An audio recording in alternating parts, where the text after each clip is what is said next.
नमस्कार दोस्तों video start करने से पहले जल्दी से हम पर्पज़ के बारे में देखते हैं। दोस्तों चैनल का पर्पज़ है स्टूडेंट्स का टाइम बचाना, उनका मनी बचाना, उसके अलावा कॉम्पिटिटिव एग्जाम्स की प्रिपरेशन है उसे साइड हॉबी बनाना, फुल टाइम प्रिपरेशन उसे नहीं बनाना चाहिए। उसके साथ ही उससे जो हमें for profit competitive exams coaching industry है उसे मैक्सिमम हार पहुँचाना है, क्योंकि वो समाज के खिलाफ काम करती है। उसके साथ ही इसे कंप्लीट कैसे करना है कोर्स को, आपको 2 घंटे के लेक्चर इसमें से रोज़ देखने चाहिए। उन 2 घंटे के लेक्चर्स को आपको 6 घंटे तक रिवाइज़, एनालाइज़, उसके अलावा कुछ चीज़ें जो आपको समझ में नहीं आई हैं ठीक से, उनके अलावा खुद से रिसर्च करनी चाहिए।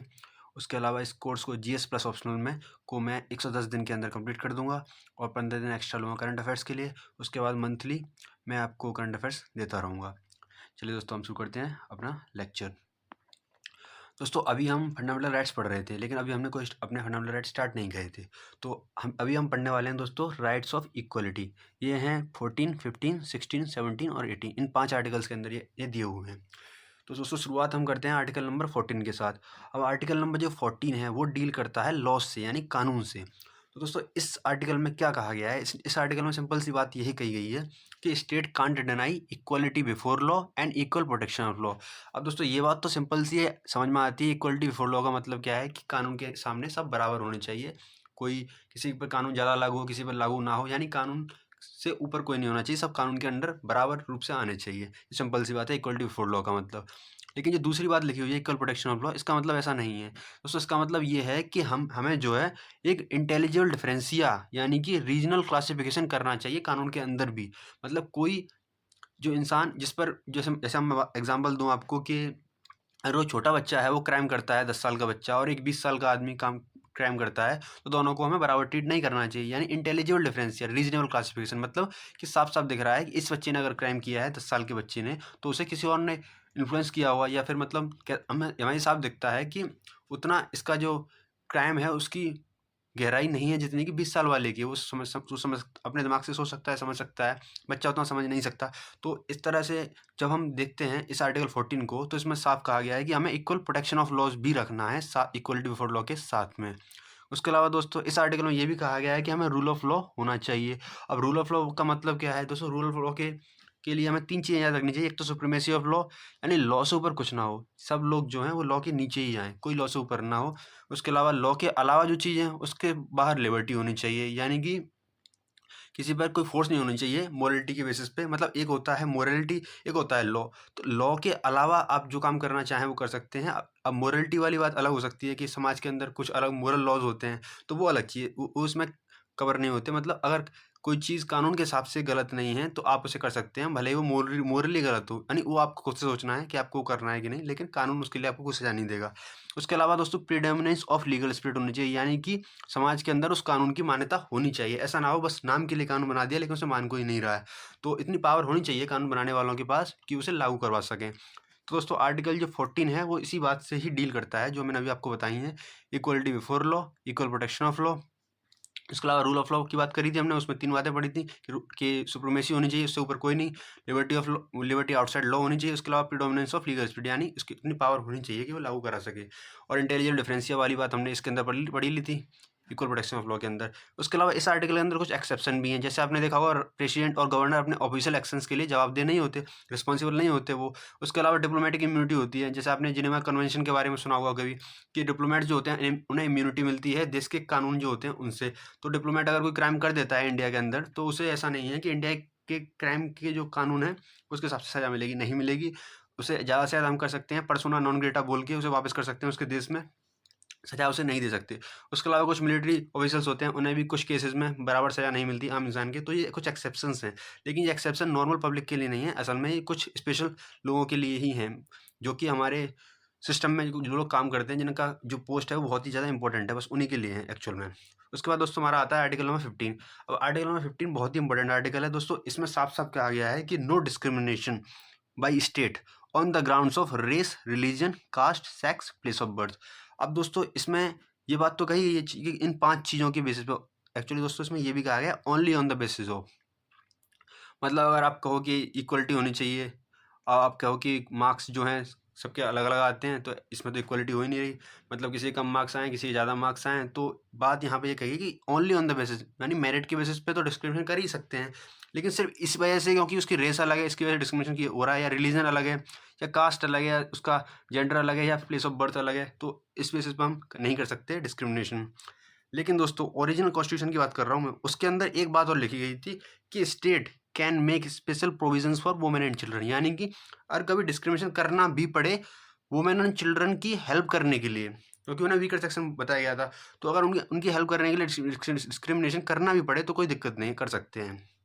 लेकिन दोस्तों ये तो ओरिजिनल कॉन्स्टिट्यूशन की बात थी, ओरिजिनल की। उसके बाद क्या हुआ कि एक चंपकन दुराईराजन केस हुआ था। एक मैडम थी चंपकम दुराईराजन, तो ये मेडिकल स्टूडेंट थी, ये गई थी अपने, उन्होंने कोई मतलब एंट्रेंस एग्जाम दिया था मेडिकल का, तो जिसमें इनका सिलेक्शन नहीं हो पाया था। तो उन्होंने देखा क्यों नहीं हो पाया, तो उन्होंने देखा कि कुछ रिजर्व सीटें हैं, अगर मेरी मेरिट के हिसाब से, अगर वो मतलब रिजर्व सीटें ना हो तो मेरिट के हिसाब से मेरा सिलेक्शन हो जाना चाहिए। तो ये सुप्रीम कोर्ट गई, उन्होंने कहा कि कास्ट के बेसिस पर रिजर्वेशन दिया हुआ है, और मैं कॉन्स्टिट्यूशन में लिखा हुआ है आर्टिकल 15 के अंदर कि no discrimination on the basis of caste. तो कोर्ट ने, सुप्रीम कोर्ट ने कहा सही बात है, तो उन्होंने जो रिजर्वेशन खत्म कर दिया, और ये चंपकम दुराईराजन मैम को एडमिशन मिल गया कॉलेज के अंदर। लेकिन अचानक से जब ये बात नेहरू जी और अम्बेडकर जी के पास पहुंची, तो उन्होंने जल्दी से कॉन्स्टिट्यूशन अमेंडमेंट किया, और उन्होंने जल्दी से लिख दिया कॉन्स्टिट्यूशन के अंदर कि special provisions for SC ST and OBC allowed हैं। जिस तरह से पहले वुमेन और चिल्ड्रन के लिए अलाउड किए गए थे, उस तरह से अब ST SC और OBCs को भी अलाउड कर दिया गया। एक्चुअल में उस टाइम पर दोस्तों OBCs को बोला जाता था वीकर सेक्शन, बाद में इसे चेंज करके अदर बैकवर्ड क्लासेस बोल दिया गया। उसके अलावा दोस्तों इसी आर्टिकल के अंदर एक और अमेंडमेंट हुआ था कॉन्स्टिट्यूशन 2019 के अंदर, उसमें कहा गया कि ये जो स्पेशल प्रोविजंस हैं वो EWS यानी इकोनॉमिकली वीकर सेक्शंस के लिए भी बनाए जा सकते हैं। 103 कॉन्स्टिट्यूशन अमेंडमेंट जो हुआ था 103वां, उसके अंदर ये बात कही गई थी। तो और इसके अलावा डिफेंसिव सेपरेशन का कॉन्सेप्ट इसे कहा जाता है कि ऐसा इसलिए रखा गया है ताकि जो हम जो जो कमज़ोर लोग हैं उन्हें हम बचा सकें, मतलब जो कमज़ोर लोग हैं उन्हें जो पावरफुल लोग हैं उनके द्वारा एक्सप्लॉइट करने से बचा सकें। या फिर आप बोल सकते हो कि उन्हें अलग रखने का इसमें कॉन्सेप्ट नहीं है, इसमें कॉन्सेप्ट है कि उन्हें सपोर्ट करके आगे बढ़ाया जाए। एक तरीका ऐसा होता था कि जब कम्युनल रिप्रेजेंटेशन दिया जाता था अंग्रेज़ों के टाइम पे, तो वो कॉन्सेप्ट अलग था। उस कॉन्सेप्ट में आप बिल्कुल एक तरह से उन्हें डिस्क्रिमिनेट कर रहे थे कि देश के अंदर ही देश बना दे रहे थे, वो कॉन्सेप्ट नहीं। रिजर्वेशन का जो कॉन्सेप्ट जो इस आर्टिकल से मिलता है वो कुछ ऐसा ही है कि हम लोगों को एक्स्ट्रा सपोर्ट देते हैं साथ समाज, एक ही समाज में रहते हुए। तो ये था दोस्तों आर्टिकल नंबर 15। अब हम आर्टिकल नंबर 16 पे पहुंचते हैं।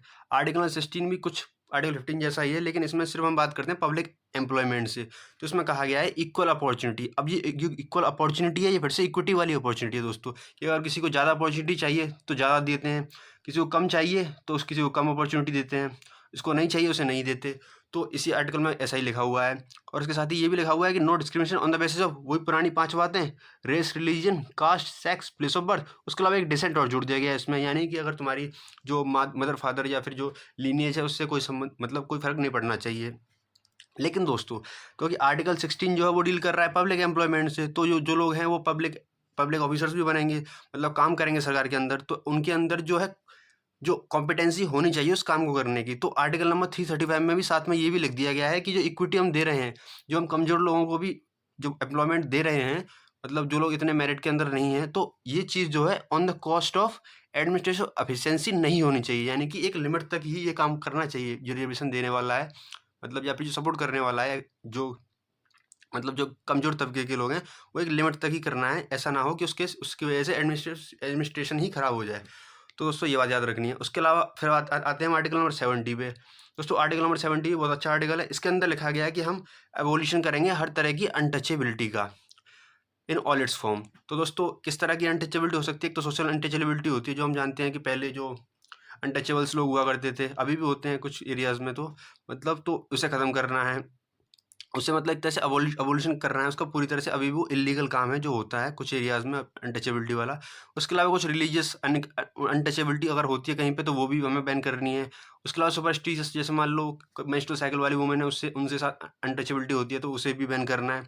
कोई रिलीजियस कोई कहे कि मैं दूसरे इस धर्म वाले लोगों से टच नहीं करूँगा या खाना नहीं खाऊँगा, तो उसे भी काफ़ी ज़्यादा मतलब गलत माना गया और उसे अबॉलिश कर दिया गया है। उसके अलावा दोस्तों इसके अंदर जो इंडिविजुअल बाइकआउट वाली जो बात है कि अगर कोई इंसान को इंडिविजुअली बॉयकॉट किया जा रहा है, जैसे मान लो अगर कोई किसी कम्युनिकेबल डिजीज़ से कोई बीमार है कोई इंसान, तो उसे बॉयकॉट किया जा रहा है समाज सोसाइटी के द्वारा। एक्चुअली उसे बॉयकॉट नहीं कहेंगे, उसे ऐसा बोला जा सकता है कि मतलब उसे छूना खतरनाक है, इसलिए उसे टच नहीं किया जा रहा, अनटचेबिलिटी प्रैक्टिस की जा रही है। लेकिन दोस्तों उसके अलावा ऐसा भी होता है कि समाज के अंदर कुछ गलत लोग होते हैं, उन्हें समाज ही बॉयकॉट करता है कि हम तुम्हें टच नहीं करेंगे, या किसी भी कारण की वजह से। ऐसा भी हो सकता है कोई बहुत गंदा रहता है या इसलिए उसे टच नहीं करते हैं, तो इंडिविजुअल बॉयकॉट है, उससे इसे कवर नहीं किया है। इसमें कवर किया गया है एक क्लास ऑफ पूरी सिटीजन्स को ही जब हम अनटचेबल डिक्लेयर कर देते हैं, तो उस चीज़ को अबॉलिश किया गया है इसके अंदर, ये आपको याद रखनी है। तो हमारी जो अनटचेबिलिटी है वो काफ़ी वाइड रेंज में कवर की गई है। उसके अलावा इसी आर्टिकल के अंदर हमने SC/ST एक्ट को जो है लागू किया, उसके अलावा प्रोटेक्शन ऑफ सिविल राइट्स को लागू किया गया है, तो ये बात आपको याद रखनी है। उसके अलावा दोस्तों फिर आता है आर्टिकल नंबर 18। अब आर्टिकल नंबर 18 में क्या किया गया है, इसमें टाइटल्स जो होते हैं कि राजा, महाराजा, धीराज वगैरह जैसे टाइटल्स होते थे, उन्हें ख़त्म कर दिया गया। यानी कि इक्वलिटी लाने की बात चल रही है इन दोनों आर्टिकल्स में। ना अनटचेबिलिटी हम प्रैक्टिस करेंगे, ना हम टाइटल्स को एक्सेप्ट करेंगे, ना डोमेस्टिक टाइटल्स, ना फॉरेन टाइटल। एंड इंडिया के सिटीजन से ना वो डोमेस्टिक टाइटल सकते हैं, ना वो फॉरेन से किसी और देश के राजा वगैरह से कोई देते हैं ना, जैसे ब्रिटेन वगैरह में नाइट्स वगैरह मिलते हैं, सर वगैरह मिलता है, तो वो भी हम इंडिया के लोग नहीं ले सकते, ऐसा माना किया गया है। उसके अलावा दोस्तों मिलिट्री टाइटल जो हैं, जैसे लेफ्टिनेंट जनरल, कर्नल वगैरह, ब्रिगेडियर वगैरह, ये सब अलाउड हैं। उसके अलावा एकेडमिक अलाउड हैं, जो डॉक्टर वगैरह होते हैं, या फिर IAS बोल सकते हैं आप, या फिर जो भी होते हैं एकेडमिक अलाउड, जो कि मतलब पढ़ाई करने के बाद मिलते हैं, वो अलाउड हैं। उसके अलावा अवार्ड्स जो मेरिट को डिनोट कर रहे हैं, भारत रत्न हुआ, पद्मा अवार्ड्स हुए, या फिर आपको मेडल मिल रहे हैं किसी स्पोर्ट्स के अंदर, या फिर आपको किसी और टाइप के एकेडमिक अवार्ड्स मिल रहे हैं, तो वो सब अलाउड हैं। इसमें सिर्फ कहा गया है कि जो सिर्फ लीनियस की वजह से या फिर डिसेंट की वजह से जो टाइटल्स मिल जाते थे, या फिर किसी को पसंद आ गया आप राजा वगैरह को, उनके लिए आपने काफ़ी अच्छा काम कर दिया, उसकी वजह से टाइटल दे दिया, तो वो सब अलाउड नहीं है एक्चुअली। बस इसमें इतना कहा गया था। अब दोस्तों हम रिकैप कर लेते हैं, जल्दी से रिकैप कर लेते हैं। तो हम राइट्स ऑफ इक्वलिटी पढ़ रहे थे। आर्टिकल नंबर 14 की हम बात करी थी, हमने कहा था state can deny equality before law and equal protection of law. Equality before law तो सिंपल सी बात है, लेकिन इक्वल प्रोटेक्शन ऑफ लॉ के लिए हमने पढ़ा कि एक इंटेलिजिबल डिफरेंशिया होता है, regional classification for equal effect of law, ताकि जो लॉ है उसका असर भी बराबर हो। ऐसा ना हो सिर्फ इक्वलिटी कर देगी लेकिन उसका असर बराबर नहीं हुआ। अगर कोई अमीर आदमी है उसके लिए 100 रुपये का जो जुर्माना है वो छोटा होगा, लेकिन गरीब आदमी के लिए बड़ा होगा। तो ऐसा ना हो कि अमीर को कुछ ज़्यादा जुर्माना ही बड़ा होना चाहिए। मतलब एक तरह से हमें इक्वल प्रोटेक्शन ऑफ लॉज भी करनी है। दूसरी बात होती है rule of law. Rule of law की हमने 3 बातें पढ़ी, supremacy of law, liberty outside law, उसके अलावा प्रेडोमिनेंस ऑफ लीगल स्पीड, यानी कि पावर भी होनी चाहिए उस लॉ को लागू करने की। उसके अलावा एक्सेप्शंस इसमें दिए गए थे, patient governor for the official actions, उसके अलावा डिप्लोमेटिक इम्यूनिटी डिप्लोमेट्स के लिए, उसके अलावा मिलिट्री ऑफिसर्स के लिए। उसके अलावा फिर हमने आर्टिकल 15 को पढ़ा था कि कोई डिस्क्रिमिनेशन ना करे state on the grounds of race, religion, caste, sex, base of birth, but states can make women और चिल्ड्रन के लिए स्पेशल प्रोविजन बनाए जा सकते थे, ये ओरिजिनल कॉन्स्टिट्यूशन में लिखा हुआ था।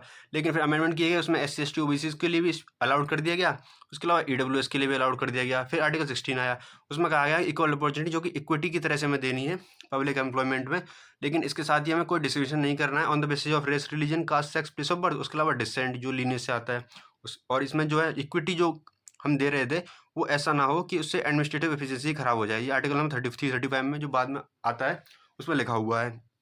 उसके बाद आर्टिकल नंबर 17 और 18 तो हमने सिंपली पढ़ाई था कि अनटचेबिलिटी हर तरह की खत्म करनी है, या सोशल हो चाहे रिलीजियस हो सुपरस्टिशियस हो। उसके अलावा और भी जो भी तरह की हो सकती है वो खत्म करनी है, जो ताकि ये क्योंकि ये वाइड रेंज में कवर की गई है। उसके अलावा जो इंडिविजुअल बाइकआउट वाली अनटचेबिलिटी है उसे कवर नहीं किया गया है, उसे किया जा सकता है। उसके साथ ही इसमें protection of civil rights act और SC ST एक्ट वगैरह हमने पढ़ा था कि बनाए गए हैं इसी के लिए, इसी को लागू करने के लिए। उसके अलावा आर्टिकल नंबर 18 में बताया गया है कि टाइटल्स जो हमें सब अबोलिश करने हैं, चाहे डोमेस्टिक हो चाहे फॉरेन हो। मिलिट्री टाइटल्स जो होते हैं, एकेडमिक टाइटल्स होते हैं, वो अलाउड हैं। इसके अलावा जो अवार्ड्स हैं जो मेरिट को डिनोट कर रहे हैं वो भी अलाउड है, भारत रत्न हुआ, पद्म अवार्ड हुआ। इसके अलावा स्ट्रक्चर लिख दिया, मतलब आप समझ सकते हो स्पोर्ट्स वाले कुछ होते हैं या कुछ एजुकेशनल, जो मान लीजिए आपने किसी ने कुछ अवार्ड मिले हैं तो वो भी सब अलाउड है। तो दोस्तों इस जो वीडियो है उसकी PDF आप टेलीग्राम से ले सकते हैं, और यहाँ पर ही हमारा लेक्चर होता है ख़त्म। आगे हम पढ़ेंगे राइट्स ऑफ फ्रीडम के बारे में और नेक्स्ट लेक्चर में।